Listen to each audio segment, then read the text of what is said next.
Welcome to the Guardian File.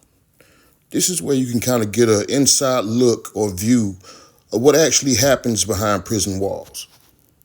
Before I go any further, make sure you hit the like button and also make sure you subscribe. Let me start by asking this question. Have you ever constantly got phone calls from whether it's a family member, friend, or associate who's locked up in prison? And it's cool if they're calling, just to check on the family, just to even have small talk. But no, this person is constantly requesting money. They may even go as far as guilting you into sending them money, making you feel like you're not a real friend or a true family member if you don't send this money. They'll try to make you think that the prison isn't supplying them with anything. Almost like the prison is just giving them bread and water and access to nothing else. So they'll claim that they need these funds for, let's say, hygiene products because the prison isn't supplying them with any soap, toothbrushes, toothpaste, etc. Or maybe even food. Because again, they're only being fed bread and water.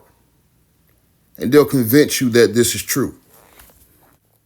I hate to break it to you, but the truth of the matter is that everything that is needed is actually being provided by the prison. Now, it may not be the best brand names or the best tasting food. But for example, in the federal system, the inmates eat pretty good. So, what you should be asking yourself is, what do they really need the money for? And why are they trying to go as far as to guilt you into sending them money? Not even caring about the things that you may have to take care of in your life on the outside. Not in all cases, but in a majority of the cases, from my personal experience, these funds are being requested even though they tell you it's for food, commissary, hygiene products. These funds are normally requested because of gambling debts or debts pertaining to drug use. Now, I know this may be something that you really don't want to hear.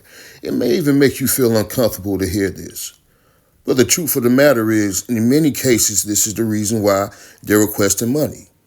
You have to ask yourself, why is this person seems like it's so urgent that he gets toothpaste or urgent that he gets snacks from the commissary? Why is he going so far to make you feel bad and feel obligated that you need to give your last dime to him for commissary items?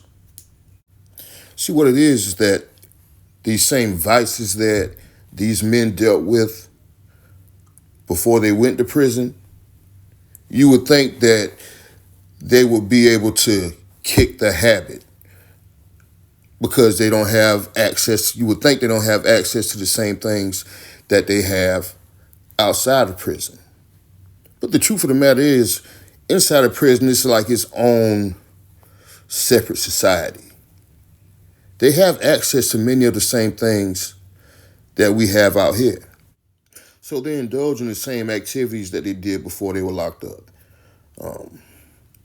Whether it's gambling or drugs, those are the two main things that these gentlemen phone home requesting money for. It's to pay the debts that comes from drug use and gambling. Now, I'm not going to sit here and say across the board that every inmate that calls home asking for money is asking because they have a debt pertaining to gambling or drug use. Because that would be inaccurate and unfair to paint every inmate as the same.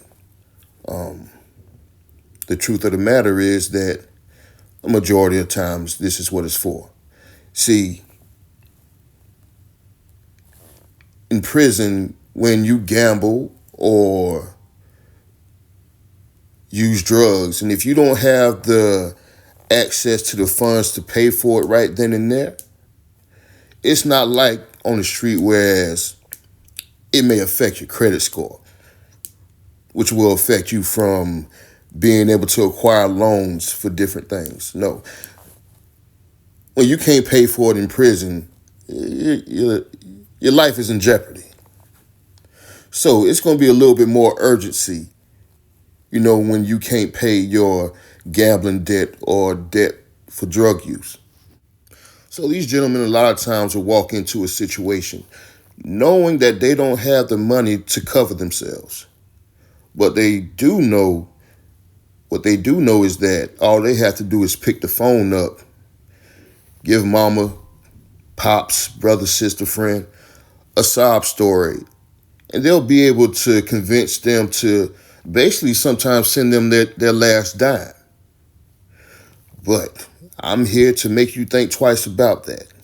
See, you have your own issues that you have to deal with outside. You may have a family, mortgage, etc., different things that you're obligated to take care of. And taking care of a grown man who's made bad decisions and continues to make bad decisions shouldn't be a burden that you should have to bear. See, these grown men know the repercussions of not paying these debts in prison. They know that violence can come behind it. Their life can be in danger. Best case scenario, they get checked in.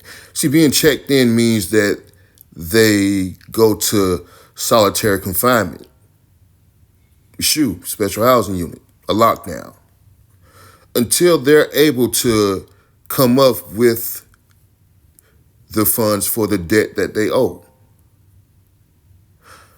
Now, does this have to happen? Do you have to gamble or use drugs when you're in prison? I know it helps the time go by, but nothing good ever comes from it. And they know this. So, should you stress yourself over an adult that chooses to continue to make the wrong decisions? Should you risk your food that can go to your children, your wife? Should you risk the money that you have to pay this mortgage with and lose your home? All because someone chooses to gamble or get high in prison. Something that they don't have to do. Now, from this point on, if you continue to support these bad habits, then you get what you get. It's one thing if you don't know, but now you know. So if you choose to continue to be manipulated into giving your last dime, then you can't be angry with anybody else but yourself. So again, when an inmate is constantly calling you and telling you that they need money for commissary and it's urgent, now you can use your common sense and you know that, okay, most likely they need this money for debts that they didn't have to create. So now it's on you to make the right decision.